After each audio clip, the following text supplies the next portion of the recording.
Good day, everyone, and welcome to TavernTalk Episode 4. We are your host, Jonathan The Rock Johnson. And this is Chris, currently holding a cat. And I'm Dan, my hands are cold. Oh. Alright, well, today we're going to be talking about the Trades and Treasure proposal that was just posted in the Treasure Committee. Now, I am not in this committee, so I have not read through it. So I'm just going to be listening to what they're going to tell me about it. So, what are the main points of it, Danny? The main points are going to, as they're kind of coming up, is in addition to being able to build your own class, you're going to be able to put together your own trade. There's a nice, huge, somewhat complicated table that's we can provide a link for at the bottom of this cast. It has basically everything in the game that you can currently build, and it's a big spreadsheet. I mean, what are some of the things on it? Okay, so like, take for instance, melee weapon. It's one of the ability melee weapon. It's a crafting effect type. It goes in the weapon slot. It deals with metal and plant. So I'm assuming that's like, you know, either you're making like a sword or an axe, or you're making like a staff. Yeah, out of the wood stuff. Yeah, right. That's fine. Oh, okay, so that's the materials. I see animal, I see cloth, I see, is that butter? I can't read it from Bouillon. Okay, So what is that? What is bouillon? I've never heard that. I think it's the precious metals. Yeah. Yeah, so it's dream silver, elder plot, felspar, stuff like that, and metal is like adamant, mithril, steel. Oh, I think okay. we're gonna pitch to that if I can get because there was a discussion in here about that of if our generic things made out of something. Like your untagged things, if they're just like regular steel. If you want to make a tagged thing that's not added or something, do maybe like a Damascus steel, something like that. So if it's like non-material, but it's tagged. Yeah, it's tagged. I mean, I guess you could just call it whatever you want at that point. I mean, yeah, you could. Or it could be like a Damascus where you can take one ruin before it breaks or something like that. Anyways, what else is on there? bullion. So there's cloth, so it's gonna be your spellbinders, your rainbow motley, stuff like that. Mm-hmm. Mana, you know what mana is. Metals, that's your hard weapon stuff. Parts, which I'm assuming is for the engineering stuff. Yeah, it seems like engineering. Yeah, is it also stuff. like vend and kits? Oh yeah, there is vend. As far as like the abilities of it, as far as what stuff you can make, there's stuff up here for buildings, for your properties, which we're gonna talk about in the next podcast. There's medicine up here. There's mount stuff, ranged weapons, reagents for your bags. Spell focuses and ranged weapons are separate, which is interesting. Stone, which is a resource for the stuff. Yeah, trinkets, tokens, vehicles. So it's vending. gathering and crafting. Yes. Is that the only two thingies? And then I think categories? Vend. Vend is that's, the thing, yeah. And that's, I don't know if that's going to really count as either. I don't know. It just says NA on everything. So. I think it means like it's going to function like haggling did. It is. Oh, okay. So it's kind of like the new haggling, and you can get like points in it to haggle for higher. Higher for fire percentages, probably. Well, I know the bazaar is changing. Yes, right. the Yeah. changing. Yeah. I think you said something about. Well, we'll talk about the other podcast. We're talking about the crafting thing. Well, the next podcast, we'll talk about where the properties landed after the last discussion. Right. Yeah, so Vend, hold on to that one. We don't know a whole we'll lot. talk about that in just here a second, because I think that ties into the other stuff. So basically how trading is going to work moving forward, from what I've read so far, is that so your ability is going to determine how fast you can make something. And that will go up with you in experience, I think. And that's a rating, right? That's your rating, yeah. And you level up with it, Yeah. right? Every character has a build, which includes a trade. Yeah. Smith. But I think it's because it was questioned later on down by Brian if your trade and your build are all part of the same thing. Mm-hmm. I believe they're going to be separate. So you'll be able to pick up somebody's blue book for your class build and somebody's blue book for your trade skill. Well, what kind of things would the blue book have? Just that It would have spreadsheet? the stuff that was on that spreadsheet. Oh, okay. I get it. Put that stuff together. So there's going to be your rating ability, which is going to determine your ability to complete recipes, which are going to be things that are going to show up in treasure pools. Mm-hmm. You might be able to make them, like if you already know a recipe, you might be able to make a copy. You're going to get them from, what else is up in here? Get them from treasure pools. You can maybe be able to make them. You get them from factions eventually. That's something that's in here is listed in there. So I'm assuming the faction system is going to go through because it's been Can mentioned you a lot. make your own recipes? Does it say anything about that? It doesn't yet, so maybe. Yeah, I mean it was just posted a couple days ago, it's right? a couple days ago. So it'll probably evolve from that. Yeah. So once you have your recipe and your skill, you can take on a project, which is the thing you actually produce, the treasure tag. Mm-hmm. There is some stuff in here about getting to collaborate with people to make the time go down. And that will probably demand that somebody has a workshop on their property. Yeah. So you guys can work together on it. Yeah, I think the dwarves are going to have a good number of workshops. Yeah. We should probably have like a guild moot so we can make sure all the bases are covered as far as making things. Maybe we'll talk about that. Yeah. And it says here, any character can learn any recipe must have the relevant downtime activity for the recipe's treasure type in order to start a project, and of course go faster based on how high you are. In the profession, not your wizardry score. So hang on a second. It says the recipe's treasure type. Yeah. So that's going to be like melee. It's a melee weapon, or if it's if it's a mount piece or something like that. Oh, okay. So I guess you could be like an animal. You could do animal husbandry now, I guess. Yeah, I guess. So if you did like the. Is that making animals have sex? Yeah, that's what that is. All right. Making them bang. Husbandry. You know, I'm waiting for somebody to try to breed avalanchers. So there's like people husbandry. No. Yeah, well, like if you do like an animal husbandry person, there's a that's shepherd. Eureka. That's what. That's Eureka. Yeah, people husbandry. People husbandry.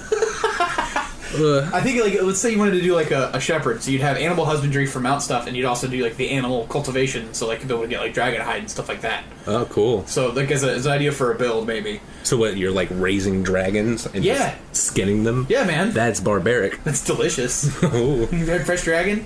Okay, what else? What else does it say?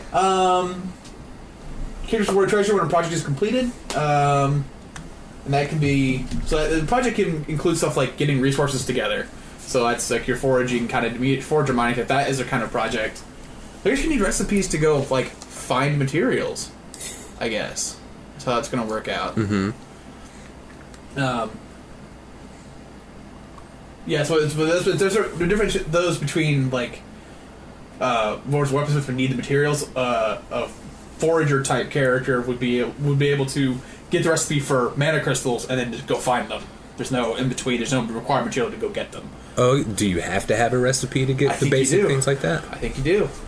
Otherwise, that would be a huge advantage for gatherers, which wouldn't be the worst thing in the world, says the cat forager. Yeah, I'm trying to read the bullet points from afar. But resources are types of treasure used to make other treasure, like herbs, mana, and wood. Yep. They can be produced without other materials. Yep. Items are types of treasure that have an in-play use. Yep. Okay, we know that. Yep. And then there's the improvements thing. That's something new too. Oh, that's nice. So, well, from what I've read so far is that, like, let's say you're so in the current system, there's an issue like if you're an enchanter and you don't have something to actively enchant, you sit on the floor with your thumb in your ass. I think in the new system you're going to be able to like enchant like a scrap of paper that somebody else can then apply themselves. Mm-hmm. So the enchanters and weapons and stuff like that will have actual work they can just do and sell. Which the way I think it was described to me was that like gems would be like in your armor. Yeah. Rune, like for defensive stuff, and then runes could go on like on your weapon, I think, and be like offensive. Yeah, well, I think that's the way it was said. But in Thad's podcast, he mentioned like think of it like a potion that's consumed. Mm-hmm. Yeah. You know, like enchantments and stuff like that. You know, you just hand the enchantment to someone instead of taking their items. So is that what improvement means here? Yes. And that also applies for stuff like the material. Let's say your blacksmith didn't make your adamant thing off the bat. Mm-hmm. Your local alchemist can now sit there and make like a solution of adamant that you can dip your sword in. Oh, sweet. So like before how we had like liquid elder plat and stuff, so like it would just be more common. Yeah. Oh. Instead of it being like super rare, it'd be more common, yeah. I like that. Which is, I think, is a great way of doing that. I mean, that's going to make it so that you don't sit on the floor with your thumb in your ass anymore if you don't have, if you're not a forager or a miner. So some of the questions I got asked, Brian here wrote a book. As he always does. As he does. Helpful, though. He has some really good questions. Some which address like the blue book, the difference between your class blue book and your build and your trade blue book. Now, granted, you can totally make them synergize because in here there was some mention of about how some of your trade things might give you some combat actions, like a weaponsmith has repair or enchanter has dispel and stuff like that. But that did say in here that he wanted to keep it kind of limited. Yeah. Which I can understand. There actually was some talk in here. You can actually do a trade that doesn't generate actual treasure, just has an enhanced gold generation thing. So you could be like a bartender or like an acrobat or an actual bard. So we'll see how that works out. Now, when you choose your profession, you buy it with your experience points like you would other abilities? Is that how that works? I think it is, but it operates on a separate experience tree. Oh. Because there's your combat experience, and that makes your class go up. And then as you work on stuff, I think you still get skill as you do in the current system. Mm-hmm. And it goes up like that. So it's two separate trees. So you're not burning, you're not going to lose combat effectiveness for being good at your trade. Well, I mean, that would make sense. It would, but fuck that. But fuck that. But fuck that. I don't want to have to pick. I'm definitely going into people husbandry, though. People. I got you a nice place in Rica. That's Yeah. Dude, you could totally do that though. Yeah, I'm gonna have a dwarven fortress with a whorehouse. Yeah, I guess with a whorehouse. Well, you could do that though.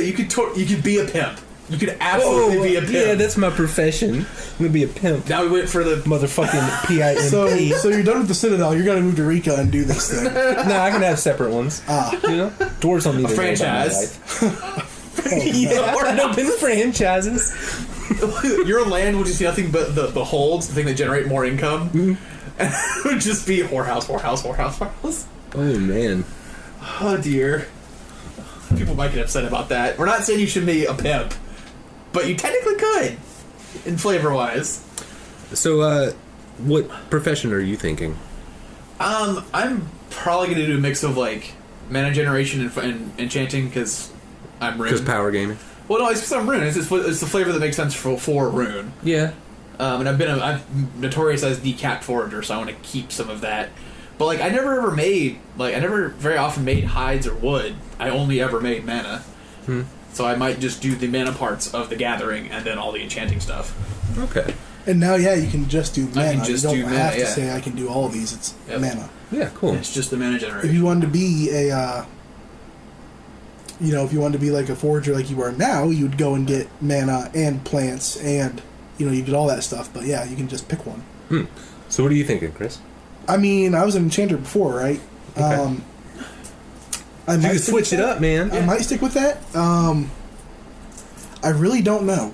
Yeah, It's I kinda hard for haven't me to thought about choose. it. It's it's still pretty new information. I was trying to do my best not to really do too much about picking what I was going to do with Malconius until everything was finalized and it was all out and it was one thing. Yeah. Just because even though I know a lot of it is set and solid, I don't want to surprise myself and have to redo something. Like, I don't want to get dead set on one thing and then have to make changes. And I know, like, I can, I've done it anyway before with other things, but I'd rather wait in this case. But let's just say that it probably will involve enchanting in some fashion. Yeah.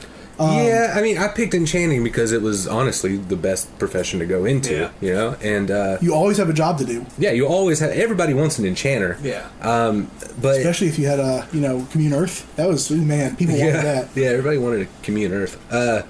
But I'm thinking with 3.0, I might go into something else, man. I mean, because I'll bring in my backstory a little bit about having a farm and growing hops because I'm an Earthbreaker. Yeah. Earthbreakers are known for their ale, so if I can, be like a distiller or something like that. I mean, very possibly I'm going to do like the gold generation side of it with a little bit of plant gathering. Yeah. But also for the flavor, like, you're a tinkerer now.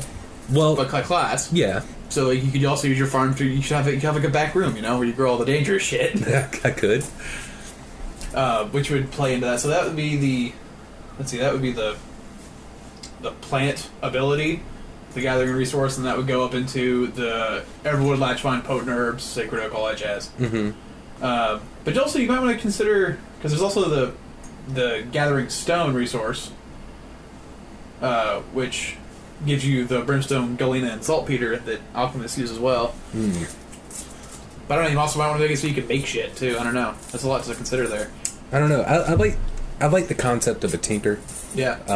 Just being able to just put a bunch of things together and make something. Yeah. So I might go into engineering. Maybe. Yeah. Yeah, because engineering is on par with enchanting. Yeah. It's just a different way to improve items. See, part, and that's all that. Yeah. Now, it'll be interesting to see vehicles. Ooh. Yeah, I can make vehicles. That'd be fun. It'll be interesting to see, though, are people going to fall into their old niche and, like, stick with the thing they've always done? Or are we actually going to have enough people doing different things to cover our bases within Jastry? Yeah. And the question, and I think the answer is going to be at first, no. Yeah, there's definitely going to be some There's going to be a lot of overlap. Which is good because I feel bad for Squiddy. He's our guild alchemist, so he's like been transmuting a bunch of living jade for us here recently. And thank you, Squiddy. I appreciate that. Yeah.